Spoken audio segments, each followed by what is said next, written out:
Lock the Sax Down Behind the Scenes, episode 1.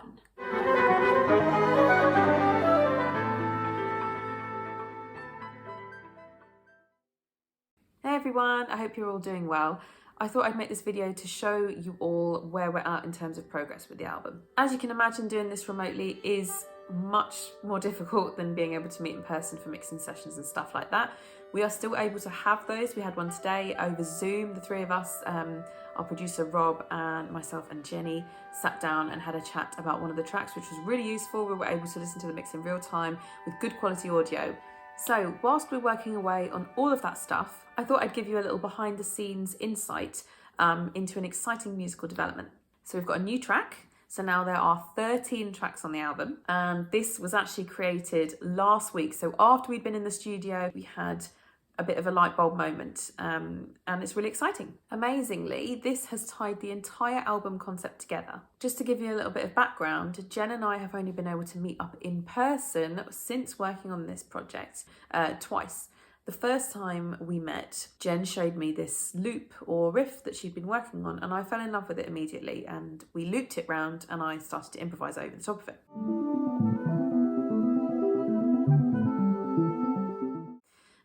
We realised then immediately that we wanted to include it on the album in some capacity, but we couldn't really figure out how. So we kind of shelved the idea and we left it, thinking that we weren't going to use it. However, last week I get a message from Jen saying that she had an arrangement idea and a real flurry of energy of how to turn that riff into an extra track. Amazingly, we both think the album is even better for it, and we have been able to, because of that, come up with a track order that we really, really love. The track order was a really difficult decision for us for so long. We couldn't really figure out which one to put first, but now with this additional track, everything makes complete sense. The delays in the process of making this album during this difficult time have actually turned into a positive and a blessing in disguise. From taking half of the album as Lock the Sax Down tracks and combining it with the other pieces of music that we've been creating together over the last few months, we now feel like this last track really brings the album together as a whole arc and not just a selection of isolated tracks, which is something that was really important to both of us. So first of all, Jen's going to talk to you about how she came up with this riff and how she then turned it into a piece. I'm then going to talk to you about how I layered soprano on top of it and used slap tongue as an effect.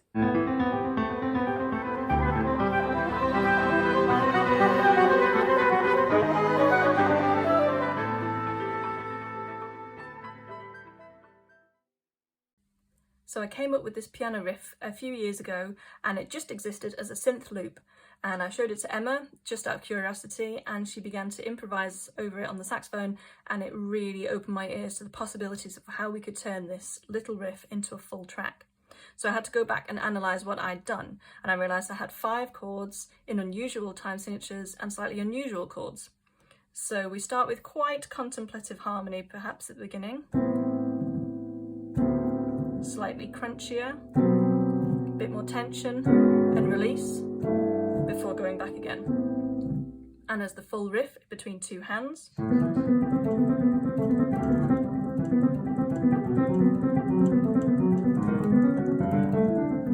So that's the full riff that you've just heard. Now there are a lot of extended techniques throughout this album. Something that I really enjoy doing is slap tonguing, and so we've used that technique in a couple of tracks actually, including this new one, and I've had a lot of fun doing it. Okay, so the full riff exists and is played through on various instruments within the track. We wanted to use some slap tongue within this, so I broke it down into like the bass layer and then the top layer. So I'll show you those broken down now.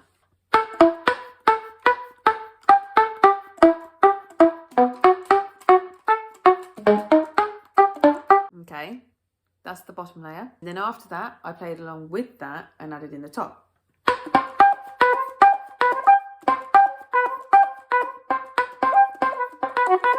Etc. So looking how to expand that into a full arrangement, I slowed it down and practiced it. And immediately knew I wanted to stay in that harmony a little longer before introducing any other chord, just because going round and round that chord is quite nice. And then I stripped it down even further to practice just the right hand. that is how I want to start a track. Now that in context sounds like this. The